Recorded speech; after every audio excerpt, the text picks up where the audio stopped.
ಏನು ಲಕ್ಷ್ಮಮ್ಮವ್ರು ಭಾರಿ ಖುಷಿಯಲ್ಲಿದ್ದಾರೆ. ಖುಷಿ ಅಲ್ದೆ ತವ್ರ ಮನೆ ಕಡೆಯಿಂದ ಫೋನ್ ಬಂದ್ಬಿಟ್ರೆ ಹಿಂಗೆ. ಅಪರೂಪಕ್ಕೆಲ್ಲ ಸರ್ಸು ಫೋನ್ ಮಾಡಿತ್ತು, ಅದ್ರ ಮೇಲೂ ಕಂಡ್ಬಿಟ್ರಾ ಮುಗೀತು ಬಿಡಿ, ಇನ್ನು ಅದು ಫೋನ್ ಮಾಡಲ್ಲ. ನಾನು ಕಂಡ್ಬಿಡ್ಲ ಅಂದರೆ ನೋಡು, ದಿನಾ ನಿಂಗೇನು ಫೋನ್ ಮಾಡ್ತಾರೆ ನಿನ್ನ ಅಕ್ಕನೋ ತೆಂಗಿನೋ, ಮೋಸು ನೋಡಲ್ಲ. ನೀನೇ ಬಿದ್ದು ಬಿದ್ದು ಅವ್ರ ಹತ್ರ ಮಾತಾಡೋದು, ಮತ್ತು ನನ್ನ ಹತ್ರ ಇಲ್ಲಿ ನಿನ್ನ ನಾಟಕ. ಹೌದು, ನಂಗೆ ಯಾರು ಮೂಸು ನೋಡಲ್ಲ. ನಾನೇ ಎಲ್ಲರಿಗೂ ಎಲ್ಲ ಸಂಬಂಧಕ್ಕೂ ನಾನೇ ಫೋನ್ ಮಾಡೋದಾತ, ಸರಿನಾ? ಬಿಡಿ. ನೀವು ನೆಟ್ಟಗಿದ್ರೆ ಯಾರು ಯಾಕೆ ನಾನು ಸಸಾರ ಮಾಡ್ತಾರೆ? ನೀವು ನೆಟ್ಟಗಿಲ್ದಿರೋದಕ್ಕೆ ಸಸಾರ ಮಾಡೋದು. ನೆಟ್ಟಗಿಲ್ದೆ ಏನು ಸೊಟ್ಟಗದಿನೇ? ಎಂತ ಮಾತಾಡ್ತಾ ಇದೀಯ? ಸುಮ್ಮನೆ ತಮಾಸ್ಗೆ ಹೇಳಿದ್ರೆ ಇದು ನೋಡಿದ್ರೆ. ಹೋಗ್ಲಿ ಬಿಡಿ ಮಾರ್ರ. ಎಂತ ಅಂತೆ ನಿನ್ ತಂಗಿದು? ಎಂತ ಇಲ್ಲ, ಹುಡುಗರಿಗೆ ಕ್ರಿಸ್ಮಸ್ ರಜಾ ಕೊಡ್ತಾರಂತೆ, ಅದೇ ದೊಡ್ಡಮ್ಮನ ಮನೆಗೆ ಹೋಗ್ತೀವಿ ಅಂತ ಅದಾವಂತೆ. ಅವರು ಪವನನಿಗೂ ರಜೆ ಇಲ್ಲಂತೆ, ಊರ ಕಡೆ ಬರೋಣ ಎಲ್ಲರೂ ಅಂದರೆ. ಹಾಗಾಗಿ ಇದು ಸರ್ಸು ಎಂತ ಮಾಡೋದೇನೋ ಅಂತ ಹೇಳ್ತಿತ್ತು. ಅದೇ ಅಂತು. ಮತ್ತೆ ಪುಟ್ಟಕ್ಕನೂ ಇಲ್ಲಲ್ಲ ಮರೆತಿ, ಅಲ್ಲಿ ಹೋಗಿ ಎಂತ ಮಾಡ್ತೀರ, ಬೇಜಾರಾಗ್ತದಲ್ಲ ಅಂತ ಅಂತಂತೆ. ಪುಟ್ಟಕ್ಕೆ ಇಲ್ದಿದ್ರು ನಾನು ದೊಡ್ಡಮ್ಮನ ಜೊತೆನೇ ಇರ್ತೀವಿ, ಅಲ್ಲಿ ತೋಟಕ್ಕೆ ಗದ್ದಿಗೆ ಎಲ್ಲ ಕರ್ಕೋತಾರೆ ದೊಡ್ಡಮ್ಮ, ಖುಷಿ ಆಗ್ತದೆ, ಇರ್ತೀವಿ. ಮತ್ತು ಅವ್ರ ಮನೆ ಹತ್ರ ಕಿಟ್ಟಣ್ಣ ಅಂತ ಅದಾನೆ, ಅವನು ಬರ್ತಾನೆ, ಅವನ ಜೊತೆ ಸೇರ್ಕೊ ಆಟ ಆಡ್ತೀವಿ, ಹೋಗ್ತೀವಿ ಅಂತ ಕೂತಾವಂತೆ. ಅದೇ ಎಂತ ಮಾಡೋದೇ ಏನೋ ಮರೆತಿ ಅಂತ ಕೇಳ್ತಾ ಇತ್ತು. ಅವರು ಪವನಣ್ಣ ಬೇಡ ಎಂತಕ್ಕೆ ಅಂತ ಅದಾರಂತೆ, ಇವು ಕೇಳ್ತಿಲ್ಲಂತೆ. ನೀ ಅಂತ ಅಂದೆ? ಅಂದಿರ್ತೀಯಪ್ಪ. ಅದು ಬೇಡ ನೋಡೋಣ ಅಂದ್ರೂ ನೀನೇ ಕಳಿಸು ಅಂತ ಕುಂದಿರ್ತೀಯ. ಅಂದೆ, ಇನ್ನು ಎಂತ ಮಾಡಲಿ ಮರ್ರ? ಅವರೇ ಬಾಯ್ ಬಿಟ್ಟು ಬರ್ತೀವಿ ಅಂತ ಹೇಳುವಾಗ ನಾ ಬರೋದು ಬೇಡ ಅನ್ನಕತ್ತದ? ಸಣ್ಣ ಹುಡುಗರು ಬೇರೆ. ಎಂತ ಅಂದೀಯ? ನಿಂಗೇನು ತಲೆ ಪೂರ್ತಿ ಹಾಳಾಗಿದ್ದಾನೆ ಮರೇತಿ, ಮಣ್ಣು ಪೂರ್ತಿ ಕೆಟ್ಟೋಗಿದ್ದಾನೆ. ಅವನೇನು ಇಲ್ಲಿ ಕರ್ಕೊಬಂದು ಕುಣಿಸ್ತದ? ಬೇಡ ಅನ್ನೋ ಫೋನ್ ಮಾಡಿ.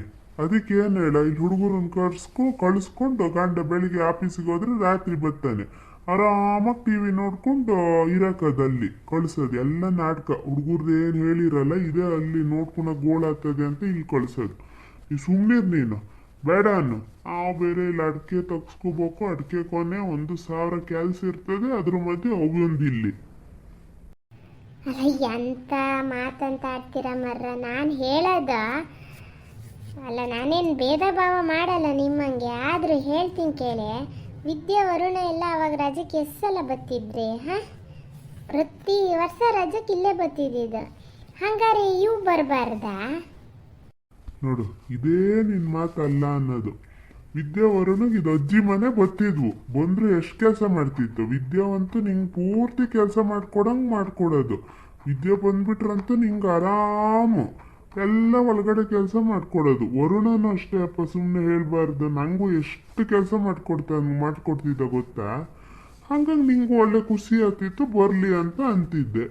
ಇವು ಬಂದ್ರೆ ನಾವೇ ಅವಕ್ಕೆ ಏನಾರು ಮಾಡ್ಕೊಡ್ಬೇಕು. ಅವು ಏನೋ ಮಾತು ಎತ್ಲೆಯಿಂದ ಕೊಟ್ಟು ತೆಗ್ದು ಅತ್ಲಾಗಿಡಲ್ಲ. ಇಲ್ಲ ಅಂದ್ರೆ ಒಂದು ಕೆಲಸ ಕಣೆ, ಹೆಂಗೂ ಒಳ್ಳೆ ಸಮಯಕ್ಕೆ ಬರ್ತಾ ಇದಾರೆ ಅಟ್ಕೆ ಕೊಯ್ನು, ಸಣ್ಣ ಪುಟ್ಟ ಕೆಲಸ ಮಾಡ್ತವೆ ಅನ್ನೋದಾರು ಬರೋಕ್ಕೆ ಹೇಳು. ಮುಟ್ಕಿಟ್ ಬಿಡ್ಸೋಕ್ಕಾಗ್ತದೆ, ಬರೋಕ್ಕೆ ಹೇಳು ಹಂಗಾರೆ. ಬಿಡಿ, ನಿಮ್ಮ ಮಾತಿಗೆ ವಾದ ಮಾಡ್ತಾ ಕೂತ್ರೆ ನನ್ನ ತಲೆ ಹಾಳಾಗ್ತದೆ. ವಿದ್ಯಾ ವರುಣ ಬಂದು ಕೆಲಸ ಮಾಡಿಕೊಡ್ತಿದ್ರಂತೆ. ಅಲ್ಲ, ಮಾಡ್ತಿದ್ರು, ನಾನೇನಿಲ್ಲ ಅಂತ ಹೇಳಲ್ಲ. ನಾನೇನು ಯಾವತ್ತು ನೀವು ಭೇದ ಭಾವ ಮಾಡ್ದಂಗೆ ನಾನು ನಿಮ್ಮ ಕಡೆ ಬಳಗ ಒಂದು ನಮ್ಮ ಬಳಗ ಒಂದು ಅಂತ ಯಾವತ್ತೂ ಮಾಡಲ್ಲ.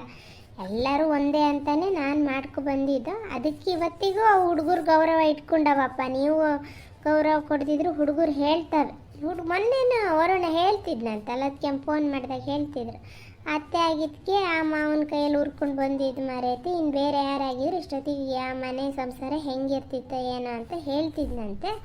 ಆ ಗೌರವ ವಿಶ್ವಾಸ ಎರಡು ಹುಡುಗರಿಗೂ ಅದೇ. ಅತ್ತೆ ಅಂದರೆ ಅಷ್ಟು ಗೌರವ ಕೊಡ್ತಾರೆ, ಬೆಲೆ ಕೊಡ್ತಾರೆ, ಸಾಕು. ನೀವು ಮಾಡ್ತಿದ್ರು ಬಿಟ್ಕೊಳ್ಳಿ, ಹೇಳ್ಕೊಳ್ಳಿ, ನೀವೇನು ಬೇಕಾದ್ರೆ ಹೇಳ್ಕೊಳ್ಳಿ, ನನಗೇನು ತಲೆ ಬಿಸಿ ಇಲ್ಲ. ವರುಣ ಪೂರ್ತಿ ತಲೆ ಹಾಳಾಗಿದೆ. ಎಂತ ಅತ್ತೆ ಅಂತ ಮಾಡೋದು? ಅತ್ತೆ ನಾನಿಲ್ಲಿ ನನ್ನ ಮದುವೆ ಆಗಿದ್ದಕ್ಕೆ ಅತ್ತೆ ಇಷ್ಟು ಆರಾಮಾಗಿರೋದು. ಇದ್ದಿದ್ರೆ ಇನ್ನು ಯಾರನ್ನಾರು ಕಟ್ಕೊಂಡಿದ್ರೆ ಇನ್ನು ಮುಸ್ರೆ ತಿಕ್ಕೊಂಡೇ ಇರ್ಬೇಕಿತ್ತು. ನಾಗಿರ್ತೀನಿ ನೋಡು ರಾಣಿ ಥರ ಹೆಂಗೆ ಆರಾಮಾಗದಿ. ಬೆಳಿಗ್ಗೆ ಹೇಳ್ತೆ ಒಂದು 4 ಕಡುಬು ಬೇಯಿಸಾಕ್ತಿ. ಈಗೇನು ಪುಟಕನೇ ಇಲ್ಲ. ತೆಳ್ಳಗೊಂದು ಸಾರು ಮಾಡಿ ಇಡ್ತೀಯ, ಅದೇ 3 ಹೊತ್ತಿಗೆ ಮುಗೀತದೆ. ಆಮೇಲೆ ಒಂದು ಅನ್ನ ಒಂದು ಮಾಡಿದ್ರೆ ಮುಗೀತು. ಇನ್ನೆಂಥ ಕೆಲಸ ಹೇಳಿ ನಿಂಗೆ? ನೀನು ಆರಾಮಾಗಿ ಟಿ ವಿ ನೋಡ್ಕೊಳೋದು ಕೂತ್ಕೊಳೋದಲ್ಲ. ಆಗಲಿ ಸರಿ, ನೀವು ಹೊರಡಿ. ಎಲ್ಲ ತೋಟಕ್ಕೆ ಹೊರಡ್ತಿದ್ರಲ್ಲ, ಹೋಗಿ. ನನಗೆ ನಿಮ್ಮ ಹತ್ರ ಬಾಯಿ ಯಾರಿಗೆ ಕೊಡೋಕ್ಕಾಗ್ತದೆ. ಒಂದು ಕಾರ್ ತಲೆ ಬುಡ ಅನ್ನೋದಿದ್ದಿದ್ರೆ ಹೌದು ಮಾತಾಡ್ಬೋದಿತ್ತು. ಹೌದು, ನಾನೇನು ಮಾಡಲ್ಲ, ಎಲ್ಲ ನೀವೇ ಮಾಡ್ಕೊಂಡು ಬಂದಿರೋದು. ಸರಿ ಆಯ್ತು, ನಾ ತೋಟಕ್ಕೆ ಹೋಗ್ಬತ್ತೀನಿ. ಜಾನುವಾರು ಅದು ಎಮ್ಮೆ ಕರು ಅಂದದಿಯಲ್ಲ ಮಣ್ಕ, ಅದೊಂದು ಬೇಗ ಬರ್ಬೋದೇನೋ. ಒಂಚೂರು ಅದಕ್ಕೆ ಒಕ್ಕಚ್ಚು ಕೊಡಕ. ಆಮೇಲೆ ಹುಲ್ಲು ತಂದು ಹಾಕು. ಅಲ್ಲ, ನಿಮ್ಮ ಮಾತಿಗೆ ನಗದಾಳದ ಮರ್ರ. ನೊಗ್ಲು ಬೇಡ, ಒಳ್ಳು ಬೇಡ, ಕೆಲಸ ಮಾಡು. ಪೂರ್ತಿ ಮಂಡೆ ಹಾಳಾಗೈತೆ ನಿಮಗೆ, ಅದಕ್ಕೆ ಹಿಂಗೆ ಮಾತಾಡ್ತಾ ಇದ್ದೀರಾ? ಎಂತ ಮತ್ತೆ ಎಂತ ಕೆಲಸ ಇಲ್ಲ? ಒಂದು ಕಡುಬು ಮಾಡಿ ತಿಳಿ ತೆಳ್ಳಗೆ ಸಾರು ಮಾಡಿಡ್ತೀಯ, ಮತ್ತೆ ಎಂತ ಕೆಲಸ ಇಲ್ಲ. ಆಮೇಲೆ ಟಿ ವಿ ನೋಡೋದು ಅಂತೀರಾ, ಮತ್ತೆ ಈಗ ಕೆಲಸ ಹೇಳ್ತಾ ಇದ್ದೀರಾ? ಪುಣ್ಯ ಹತ್ಕಿತಿ ಸುಮ್ಮನಿರು. ಆ ದೇಹ ಬೆಳೆಸಿ ಎಂತ ಮಾಡ್ತೀಯ ಹೇಳ? ಒಂದು ಎಮ್ಮೆ ಕರ ಕಟ್ಟಕ್ಕಾಗಲ್ಲನೆ ನಿಂಗೆ ಹಂಗಾರೆ. ಆತದ ಮರ ಸುಮ್ಮನೆ ಹೋಗ್ಬನ್ನಿ, ಸುಮ್ಮನೆ ತಲೆ ಕೆಡಿಸ್ಬೇಡಿ ನನಗೆ. ಆಯ್ತು ಸರಿ, ಹೋಗ್ಬತ್ತೀನಿ. ಯಾವಾಗಲೂ ಹಿಂಗೆ ನಾನೇನು ಮಾಡಿದ್ರು ಮಾಡಿ ಸಾಲದು ಅನ್ನೋದು. ಯಾರು ಬರ್ತಾರೆ? ಯಾರು ಬರಲ್ಲ ನಾನು ಬಾಳ್ಗ ಅಂತ. ನೀವು ಪಾಪ ಸಣ್ಣ ಹುಡುಗರು, ಈಗೇನೋ ಸಣ್ಣವು ದಣ್ಣಮ್ಮನ ಮನೆಗೆ ಹೋಗಿ ಬರೋಣ ಅಂತ ಆಸೆ ಮಾಡಿ ಬರ್ತವೆ. ಇನ್ನೇನು ಒಂಚೂರು ದೊಡ್ಡ ಆದಮೇಲೆ ಇವು ಹಿಂಗೆ ಸಾಸಾರ ಮಾಡೋದು ಅವಕ್ಕೂ ಅರ್ಥ ಆಗ್ತದೆ. ಅವು ಬರಲ್ಲ, ಹೋಗಲ್ಲಪ್ಪ ಅಂತವೆ. ಎಷ್ಟು ಮಾಡಿದ್ರೆ ಇಷ್ಟೆ. ಅವ್ರ ಬಳಗದವ್ರು ಬಂದಾಗ ಅಯ್ಯೋ ಅವು ತಂದ್ರದೇನೋ ಮಾಡೋದೇನೋ. ನಾನು ಮತ್ತೇನು ಭೇದ ಭಾವ ಇವತ್ತಿಗೂ ಮಾಡಲ್ಲ. ಆಗಲಿ, ಸತ್ಯ ಮಿಥ್ಯ ನೋಡೋಕೆ ದೇವ್ರು ಅದಾನೆ ಸಾಕು. ಅವನಿಗೆ ಮೆಚ್ಚಿ ಬದುಕಿದ್ರೆ ಸಾಕು. ಇವ್ರನ್ನೆಲ್ಲ ಮೆಚ್ಚಕ್ಕೆ ಆಗೋದೇ ಇಲ್ಲಪ್ಪ. ಅದು ನಮ್ಮನೆ ಕೊಂಕಿನ ಮೊಟ್ಟೆನ, ಅಯ್ಯೋ ಆಗೋದೇ ಇಲ್ಲ. ಇವ್ರದ್ದು ಸಣ್ಣ ಬುದ್ಧಿನೇ ಹುಡುಗರಿಗೆ ಬಂದಿರೋದು, ಇನ್ನೇನಲ್ಲ. ಆ ಪುಟ್ಟಕ್ಕನೂ ಅಷ್ಟೇ, ಅವಳದು ಎಷ್ಟು ಅಕ್ಕ ಅಂತ ಆಸೆ ಮಾಡ್ತೇವೆ. ಆದರೆ ಇದೊಂಥರ ಕೊಂಕು ಮಾಡ್ತಿತ್ತು.